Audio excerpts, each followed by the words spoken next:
Bismillahirrahmanirrahim. Assalamualaikum warahmatullahi wabarakatuh. Alhamdulillahirabbil alamin wa bihi nasta'in wa ala umuri dunya waddin. Wassalatu wassalamu ala asrofil anbiya'i wal mursalin sayyidina wa maulana Muhammadin wa ala alihi wa sahbihi ajma'in, amma ba'du. Yang saya hormati Ibu Faridah SPDI MSI selaku dosen pengampu mata kuliah Sosiologi Pendidikan. Puja dan puji syukur atas kehadirat Allah Subhanahu wa Ta'ala yang telah mencurahkan kita, yang telah memberikan kita rahmat hidayah serta inayahnya. Salawat serta salam tak lupa kita curahkan kepada baginda Nabi besar kita, Nabi Muhammad Sallallahu Alaihi Wasallam, yang telah mengantarkan kita dari zaman jahiliyah ke zaman Islamiyah seperti sekarang ini. Sebelum saya memulai presentasi ini, saya memohon maaf sebesar-besarnya apabila dalam video presentasi kali ini ada beberapa gangguan, karena di rumah saya banyak anak kecil. Saya memohon maklumnya dari Ibu Faridah SPDI MSI. Saya di sini akan mempresentasikan 3 materi sosiologi pendidikan untuk memenuhi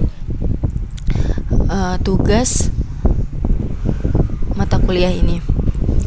Yang pertama itu, sebelum itu ada pepatah yang mengatakan bahwa tak kenal maka tak sayang. Maka izinkan saya untuk memperkenalkan diri saya.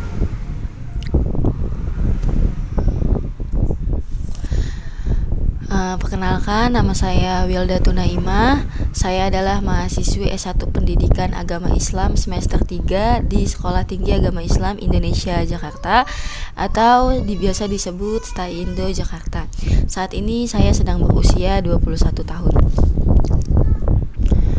Nah, memasuki materi yang pertama, yaitu peran guru dalam sosiologi pendidikan. Nah, apa sih guru itu? Dalam pengertian yang sederhana yang biasa kita ketahui, guru adalah orang yang memberikan ilmu pengetahuan kepada anak didik. Guru merupakan pendidik profesional dengan tugas utama mendidik, mengajar, membimbing, mengarahkan, melatih, menilai, dan mengevaluasi peserta didik pada jalur pendidikan formal. Nah, slide selanjutnya itu ada apa aja sih peran seorang guru itu. Nah, jadi peran seorang guru itu yang pertama ada peran sosial guru dalam pendidikan.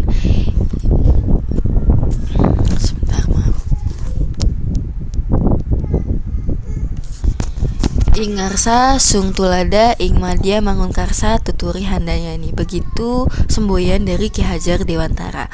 Nah, yang dimaksud dari semboyan ini adalah ing ngarsa sung tulada. Apabila seorang guru itu ada di depan, seorang guru itu mampu memberikan tauladan yang baik atau memberikan contoh yang baik kepada para peserta didiknya. Ing madya mangun karsa.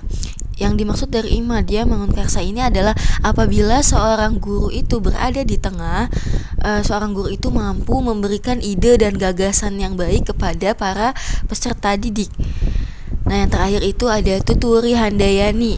Tuturi handayani ini yang dimaksud adalah apabila seorang guru itu berada di belakang, seorang guru itu mampu memberikan dorongan atau memberikan semangat kepada para peserta didik. Begitu kata semboyan dari Ki Hajar Dewantara. Nah, peran seorang guru yang kedua itu ada peran pendidik pada lembaga pendidikan. Sebagai figur sentral untuk menjalankan fungsinya, pendidikannya itu mendidik, mengajar, melatih, dan membimbing peserta didik. Jadi yang bisa kita ketahui di sini, yang bisa kita lihat di sini bahwa peran seorang guru itu tidak hanya mentransferkan ilmunya kepada peserta didik, tapi juga harus mampu mengajar, melatih, dan membimbing peserta didik dalam aspek kehidupan yang lainnya. Nah, di slide selanjutnya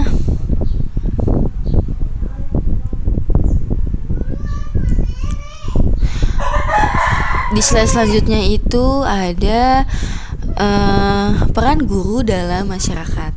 sebenarnya peran guru dalam masyarakat itu ada banyak, tapi di sini saya akan mengambil beberapa poin saja. Nah, jadi peran guru dalam masyarakat itu yang pertama adalah yang sederhana yang sangat kita ketahui itu adalah pendidikan dan pengajaran.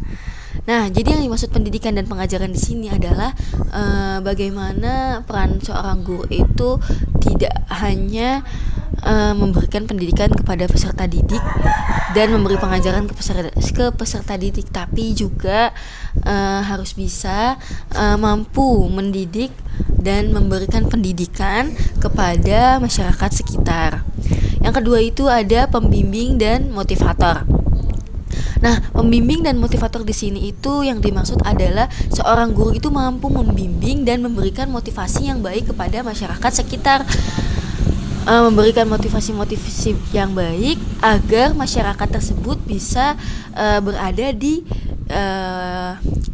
level yang lebih baik lagi. Nah, yang ketiga ada pembentukan karakter. Jadi, seorang guru juga harus bisa membentuk karakter dari peserta didik maupun masyarakat sekitar agar menjadi masyarakat atau menjadi manusia yang bertanggung jawab ataupun berakhlakul karimah. Nah, yang keempat itu ada pengembangan kreativitas. Nah, pengembangan kreativitas di sini adalah seorang guru itu mampu dan dituntut untuk bisa kreatif dalam hal apapun. Nah, yang terakhir ada mengidentifikasi kebutuhan siswa. Nah, begitu peran guru dalam masyarakat. Di slide selanjutnya itu ada peran guru sebagai bentuk profesi. Nah, yang pertama itu ada kompetensi pedagogik. Nah, pedagogik itu apa sih? Nah, pedagogik itu adalah keterampilan atau kemampuan seorang guru yang harus dikuasai seorang guru itu dalam melihat karakteristik siswa dari berbagai aspek kehidupan. Nah, jadi menilai karakteristik itu melihat bagaimana seorang siswa itu berkarakter, mempunyai sifat. Contohnya siswa tersebut bisa mempunyai karakteristik yang ceria atau yang hyperaktif mungkin. Kita harus bisa, jadi seorang guru itu harus bisa menilai karakteristik seorang siswa ataupun masyarakat gitu. Nah, yang kedua itu ada kompetensi kepribadian. Selanjutnya ada kompetensi profesional. Nah, kompetensi profesional itu adalah keterampilan atau kemampuan terkait penyelesaian tugas pendidikan. Nah, yang terakhir ada kompetensi sosial. Nah, kompetensi sosial itu adalah kemampuan yang harus dimiliki oleh seorang guru untuk berinteraksi atau untuk komunikasi secara efektif kepada para peserta didik. Nah, di slide selanjutnya itu ada guru sebagai pembimbing. Tidak hanya sebatas menyampaikan materi, akan tetapi mampu membentuk, membimbing, dan mengarahkan para peserta didik agar memiliki karakter dan kepribadian yang mulia, kreatif, terampil, mandiri, serta menjadi warga negara yang bertanggung jawab. Itu juga sebagai peran guru dalam peran guru profesional.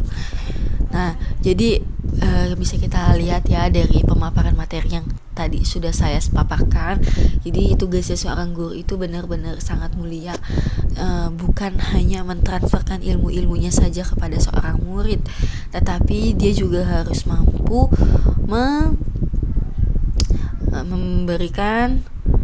mendidik atau mengarahkan karakter dan kepribadian yang lebih baik lagi. Nah, guru sebagai pembimbing dalam perspektif sosiologi. Sosiologi pendidikan itu adalah ilmu yang mempelajari tentang cara bersosialisasi bermasyarakat dalam dunia pendidikan. Jadi, entah itu sosialisasi antar guru dengan para peserta didik, entah itu sosialisasi antar guru dengan wali murid atau orang tua dari murid. Nah, yang kedua itu ada kultural lag. Kultural di sini adalah adanya perbedaan yang mencolok antara kemajuan dari berbagai aspek dalam kehidupan masyarakat. Nah, contoh kecilnya itu adalah pelanggar lalu lintas adalah orang yang kurang disiplin dalam mematuhi peraturan. Nah, yang ketiga ada bermoral tinggi. Bermoral tinggi itu adalah moral. Moral itu akhlak atau adab yang baik. Yang keempat ada interaksi sosial. Nah, interaksi sosial di sini seperti yang sudah saya jelaskan tadi, adalah komunikasi antar guru dengan wali murid atau peserta didik. Yang terakhir ada peran guru. Nah, peran guru sudah saya jelaskan tadi di slide sebelumnya. Nah, guru profesional adalah orang yang terlibat dalam pendidikan yang tugasnya itu tidak hanya sekedar mentransferkan ilmunya dari guru kepada para peserta didik, akan tetapi lebih dari itu ya kayak mendidik, membimbing karakter atau mengarahkan karakter seorang peserta didik untuk mempunyai karakter yang lebih baik lagi. Nah, peran guru selain mentransferkan ilmunya yaitu ada mengembangkan keterampilan hidup, membimbing dan memberikan dukungan emosional, dan mendorong kreativitas dan pemikiran yang kritis. Nah, sebenarnya di sini kita sudah memasuki materi yang kedua, tapi mohon maaf karena sepertinya judulnya ini tidak terbawa. Nah, jadi untuk materi yang kedua itu tentang paradigma sosiologi pendidikan. Suatu pandangan mendasar dari suatu disiplin ilmu tentang apa yang menjadi pokok persoalan atau subject matter yang semestinya dipelajari. Nah, itu menurut Robert Friedrich pada tahun 1972. Nah, nomor 1 itu ada peran paradigma itu dalam sosiologi pendidikan. Yang pertama adalah suatu pandangan yang fundamental tentang suatu pokok persoalan dalam suatu cabang ilmu pengetahuan atau perspektif. Nah, yang kedua, untuk membantu merumuskan tentang apa yang harus dipelajari, persoalan apa yang harus dijawab, dan aturan apa yang harus diikuti dalam menginterpretasikan jawaban yang diperoleh atau mekanisme. Nah, yang ketiga itu kesatuan konsensus yang terluas dalam suatu cabang ilmu pengetahuan dan yang membantu membedakan antara suatu komunitas ilmu lainnya atau disebut identitas. Nah, yang keempat, menggolong-golongkan, mendefinisikan, dan menghubungkan teori-teori, metode, serta peralatan yang terkandung di dalamnya. Menurut Ritzer pada tahun 1980. Nah, slide selanjutnya itu paradigma fakta sosial. Menurut Emil Durkheim, riset empiris adalah pembeda antara sosiologi sebagai cabang filsafat. Ide tidak dijadikan objek riset, ide sebagai konsepsi dalam pikiran, ide tidak dapat dipandang sebagai sesuatu atau a thing. Nah, konsep fakta sosial adalah kontribusi yang dapat memilah tegas antara ranah kajian sosiologi dengan filsafat. Fakta sosial tidak bisa dipahami melalui metode spekulatif atau introspeksi, melainkan harus melalui penelusuran dunia nyata atau real manusia.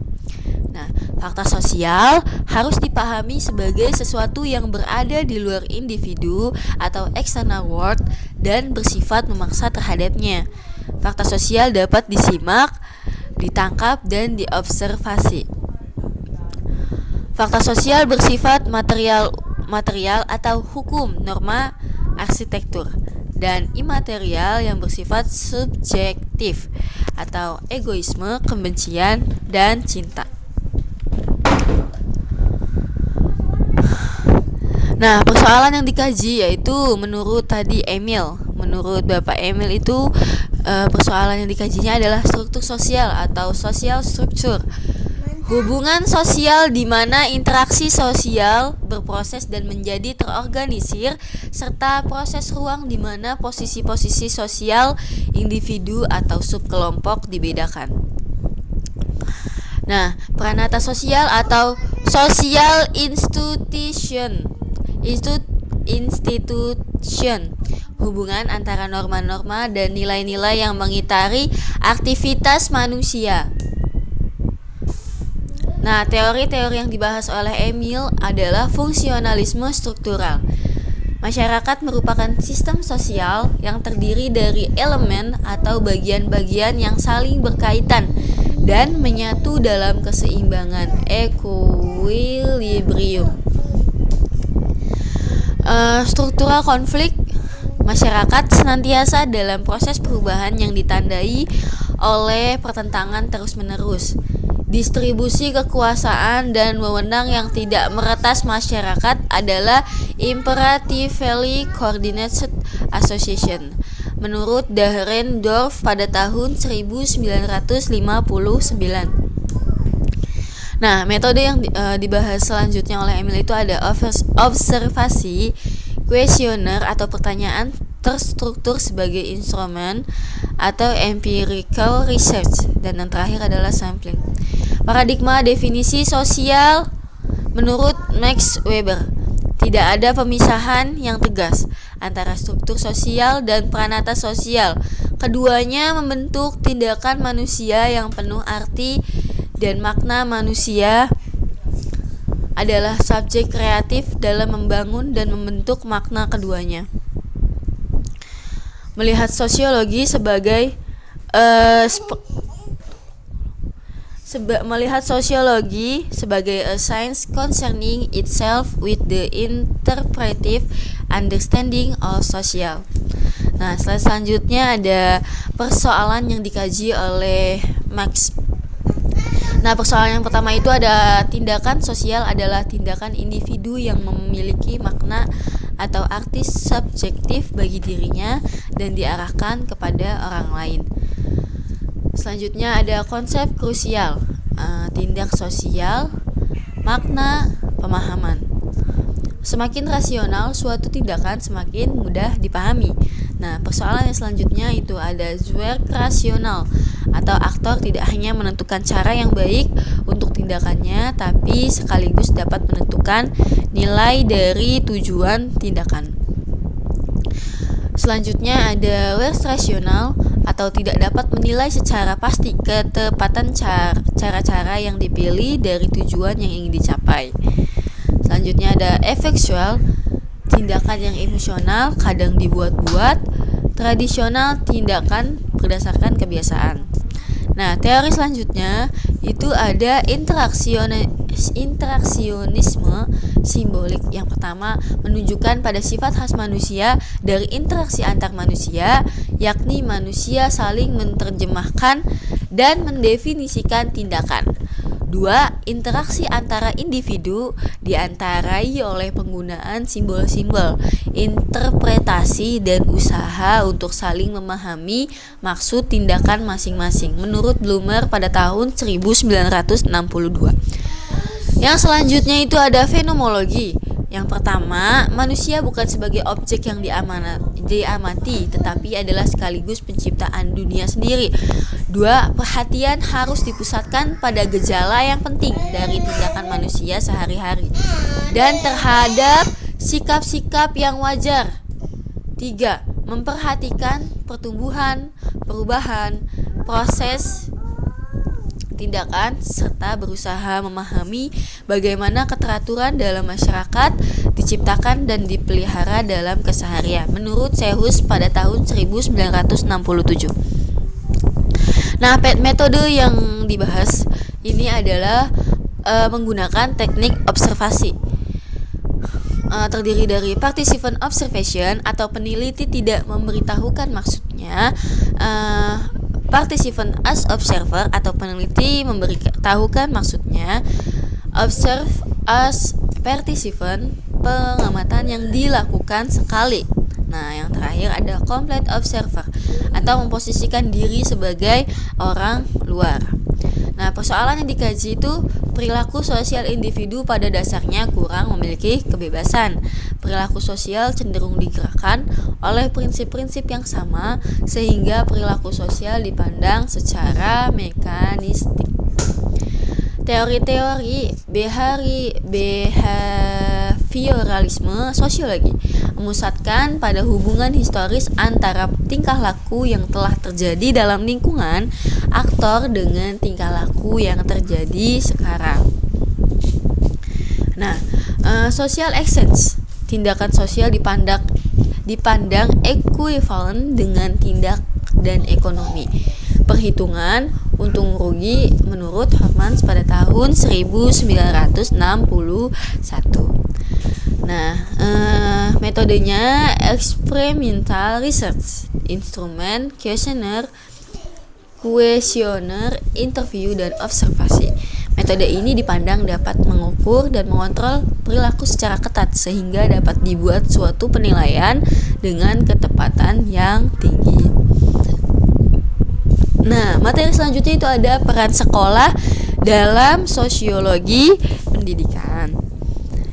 Nah, yang pertama itu adalah pendahuluan. Nah, definisi sosiologi pendidikan seperti apa yang sudah saya jelaskan, yang sudah saya paparkan di materi sebelumnya, di materi pertama.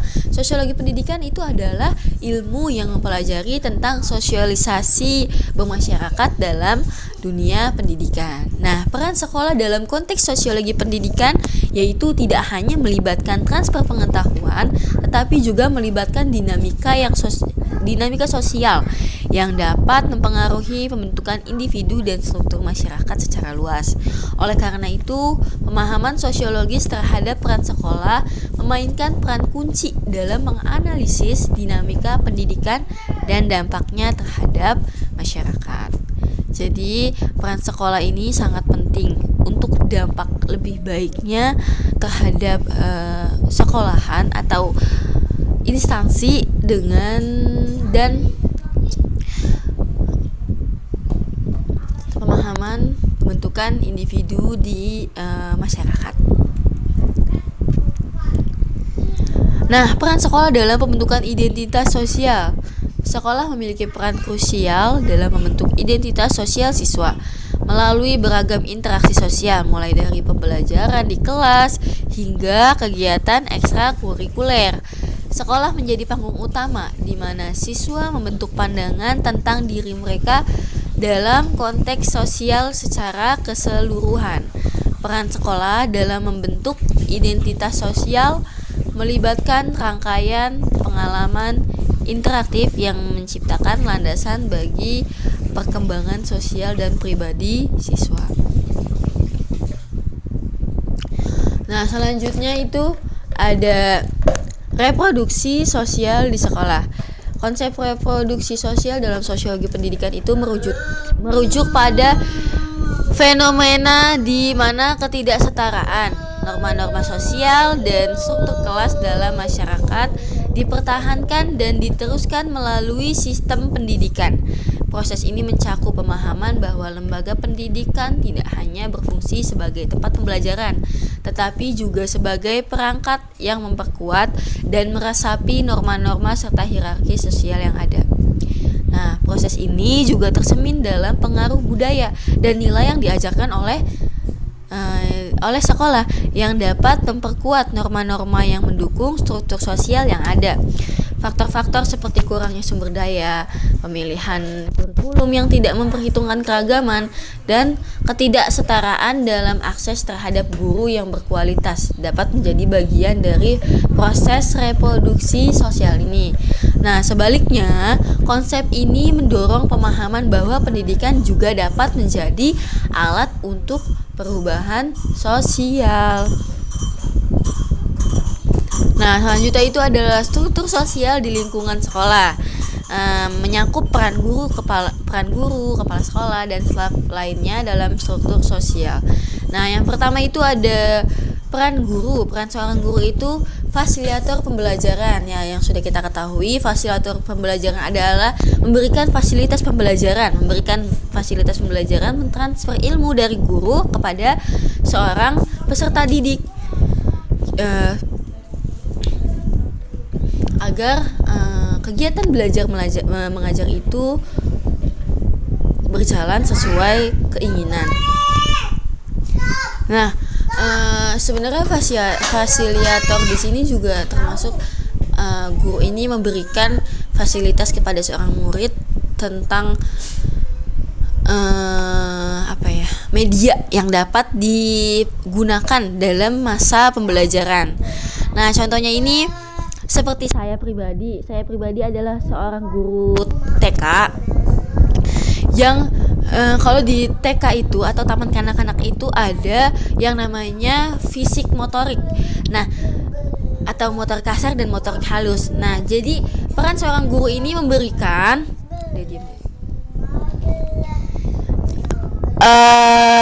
jadi tugas saya sebagai seorang guru taman kanak-kanak di sini memberikan fasilitas, contohnya seperti fisik motorik kasar. Nah, motor kasar ini di sini saya misalkan menyediakan media itu seperti contohnya hula hoop.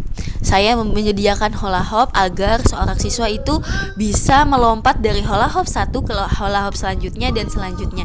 Itu juga bisa mengolah fisik motorik seorang anak untuk wabil khususnya untuk anak taman kanak-kanak atau anak yang di bawah 5 tahun. Nah, yang kedua itu adalah model perilaku. Yang dimaksud dari model perilaku di sini adalah seorang guru itu bisa menjadi contoh atau menjadi teladan yang baik bagi para peserta didiknya. Seperti yang sudah saya paparkan pada materi yang pertama itu. Nah, yang ketiga itu adalah evaluasi dan penilaian. Jadi evaluasi penilaian di sini adalah seorang guru mampu mengevaluasi. Kalau di taman kanak-kanak itu seorang guru taman kanak-kanak harus mampu mengevaluasi seorang muridnya dari karakteristik para siswanya dan juga dari pembelajaran sehari-harinya. Itu seperti pengembangan seorang anak dari yang belum bisa baca menjadi bisa baca, dari yang belum bisa menulis jadi bisa baca tulis, dari yang belum mengenal huruf menjadi bisa baca per kalimat. Nah, itu kita harus bisa mengevaluasi apa saja yang sudah bisa atau sudah mampu dimiliki oleh seorang murid tersebut. Nah, yang kedua itu adalah peran kepala sekolah. Peran kepala sekolah itu adalah pemimpin utama, di mana peran kepala sekolah itu adalah memimpin kegiatan kegiatan belajar mengajar agar semuanya itu berjalan dengan sesuai keinginan dan memimpin organisasi di sekolah tersebut. Nah, yang kedua itu mengelola struktur organisasi. Jadi sama seperti dengan poin pertama. Nah, yang ketiga itu menjaga disiplin. Jadi apabila ada seorang guru yang belum bisa menjaga kedisiplinannya dalam waktu mengajar belajarnya seorang siswa, dalam waktu datangnya atau waktu pulangnya, maka tugas kepala sekolah itu menegur, untuk menjaga kedisiplinan di lingkungan sekolah. Nah, yang ketiga itu ada peran staf lainnya. Peran staf sekolah yang pertama itu adalah pendukung pembelajaran. Nah, pendukung pembelajaran di sini yang dimaksud adalah memberikan fasilitas atau mendukung dengan cara memberikan fasilitas.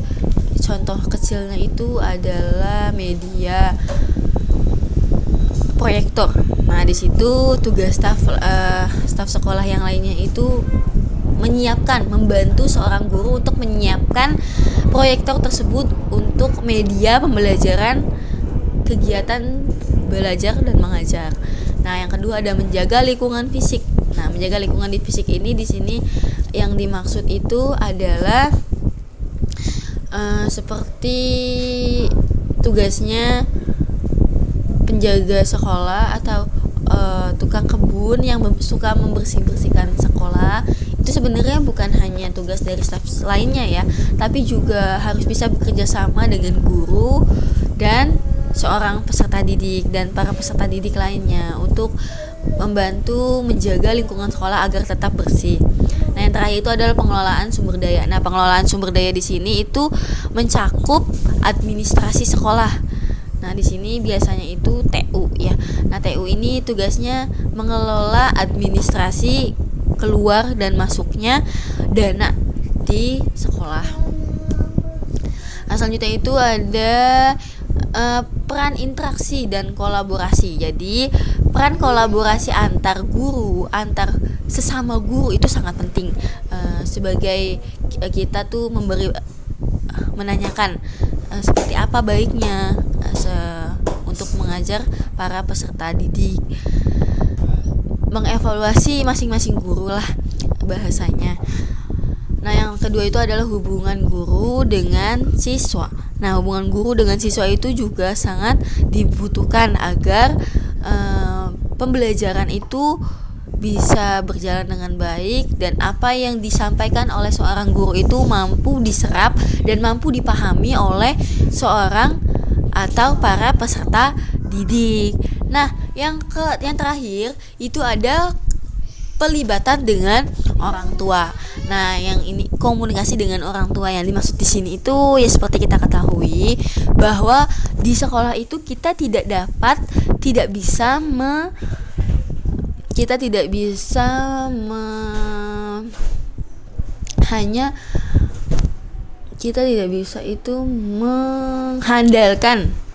mengandalkan hanya pembelajaran dari sekolah saja, tapi peran orang tua juga sangat penting.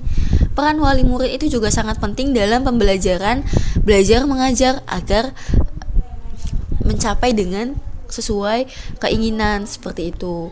Jadi ketika karena saya adalah seorang pendidik, guru dari taman kanak-kanak, jadi ketika seorang siswa tersebut belum bisa membaca, itu seorang wali murid tidak dapat menyalahkan pihak guru atau pihak sekolah, karena di sini orang tua pun harus bisa bekerja sama dengan orang tua, dengan guru kayak seperti itu, karena anak itu tidak lebih banyak menghabiskan waktu di sekolah, melainkan lebih banyak menghabiskan waktu di rumah.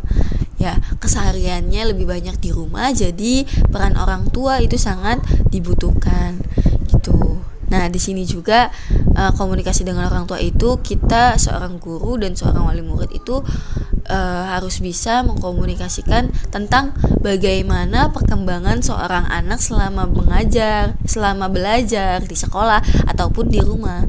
Contoh kecilnya itu ketika seorang guru menanyakan bagaimana mah tentang anaknya kalau belajar di rumah, apakah banyak alasannya, apakah banyak dramanya, seperti itu yang dimaksud dengan komunikasi dengan orang tua.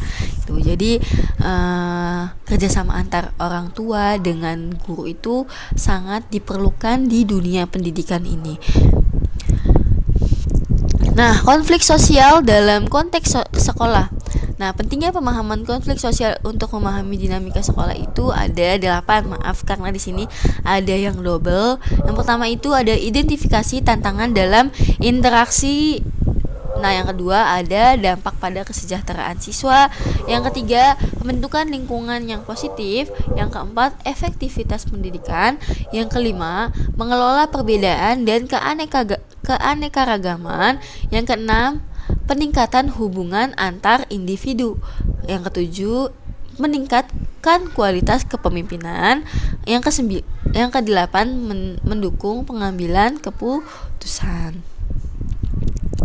Nah, peran sekolah dalam masyarakat itu melalui pendidikan dan pembelajaran.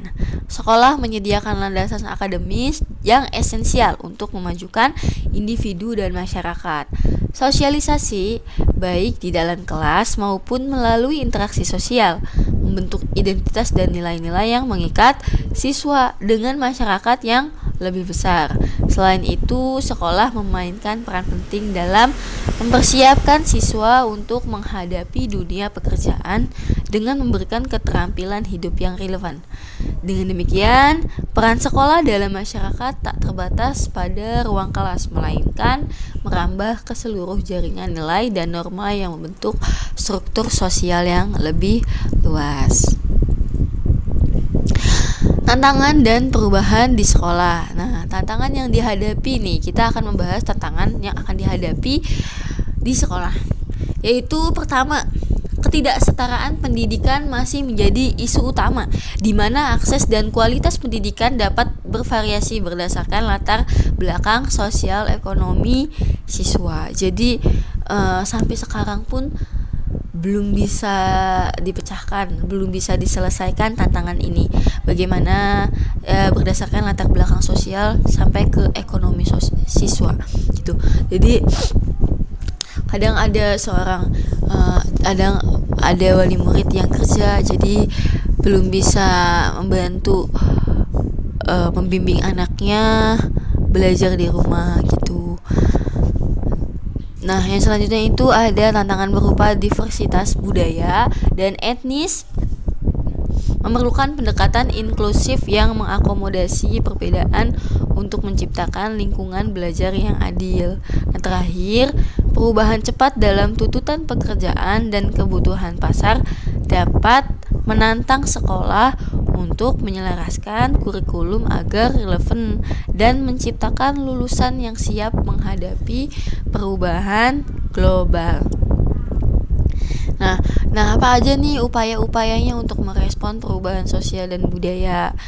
Nah, yang pertama itu ada inovasi pendidikan, yang kedua pengembangan kurikulum yang relevan, yang ketiga pendidikan inklusif, yang keempat peningkatan kesadaran sosial, yang kelima keterlibatan orang tua dan komunitas, yang keenam peningkatan kapasitas guru. Nah, peningkatan kapasitas guru itu sudah menjadi wewenang sekolah ya sepertinya. Ada yang namanya pelatihan itu seharusnya kepala sekolah mengajukan pelatihan untuk gurunya sendiri, karena pelatihan di sini itu sangat penting untuk meningkatkan kualitas seorang guru gitu. Nah, selanjutnya itu ada kesimpulan. Secara keseluruhan, peran sekolah dalam sosiologi pendidikan memegang peran sentral dalam membentuk struktur sosial dan nilai-nilai masyarakat. Melalui pendidikan, sekolah menjadi agen sosialisasi utama yang membentuk identitas, karakter, dan nilai-nilai kewarganegaraan siswa. Dalam konteks yang terus berubah, sekolah juga harus responsif terhadap perubahan sosial, memastikan kurikulum yang relevan, inklusivitas, dan keterlibatan aktif dalam pemberdayaan masyarakat. Sebagai pilar pendidikan, sekolah bukan hanya tempat transfer pengetahuan, tetapi juga wahana pembentukan individu yang siap menghadapi dinamika sosial yang terus berkembang dan menjadi kontributor positif dalam masyarakat. Ya, sudah jelas kesimpulannya di sini seperti apa. Jadi menurut saya kesimpulan dari 3 materi di sini adalah seorang guru itu tidak hanya mentransferkan ilmunya. Peran guru itu tidak hanya mentransferkan ilmunya, melainkan juga harus bisa membentuk, membimbing, mengarahkan para peserta didiknya untuk menjadi manusia atau orang yang memiliki moralitas yang tinggi, memiliki akta akhlakul karimah, dan atau memiliki adab yang baik. Nah, begitu pemaparan 3 materi saya. Kurang lebihnya mohon dimaafkan karena saya juga masih tahap belajar. Apabila ada kesalahan mohon dimaafkan, kurang lebihnya mohon dimaafkan, karena yang benar datangnya dari Allah dan Rasulnya, yang salah datangnya dari saya pribadi. Wabillahi taufiq wal hidayah. Sebelumnya saya terima kasih kepada Ibu Faridah sebagai dosen sosiologi pendidikan. Kurang lebihnya mohon maaf. Apabila ada kesalahan tolong dimaafkan, dibukakan pintu maaf selebar-lebarnya, seluas-luasnya. Kurang lebihnya mohon maaf. Wabillahi taufiq wal hidayah. Wassalamualaikum warahmatullahi wabarakatuh.